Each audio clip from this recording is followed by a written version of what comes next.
नमस्कार, मी संतोष गोळे, राहणार भोसे, तालुका महाबळेश्वर, जिल्हा सातारा.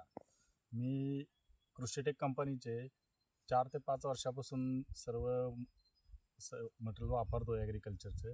त्यांचा सायझर, परत ग्रोस्टीम आणि वृद्धी, त्यांची साईज वगैरेसाठी सायझर एक खूप चांगलं प्रोडक्ट आहे, ज्यामुळे की साईज पण चांगली झालेली आहे आणि क्वालिटी, कलर आणि तुम्हाला पाहायचं असलं तर आमचे साईज पाहू शकता. तुम्हाला साईज बघायची असं मालाची क्वालिटी किंवा कलर बघा कसे चांगले आहेत, एकदम क्वांटिटी वगैरे चांगली आहे. परत फ्लोरा पण आम्ही चांगला वापरला होता आणि एकदम लागणीच्या पिरियडमध्ये तर फ्लोराचं एकदम बेस्ट काम करतं आहे ते. असे कलर्स वगैरे एकदम चांगले, फळाला टोक वगैरे ते एकदम मस्त शाईन. तुम्ही सायझरचं प्रमाण जास्त वापरलं, व्यवस्थित वेळेवरती फुलकळीला यायला वगैरे चांगलं, त्याचं काम रिझल्ट चांगलं काम करता येते.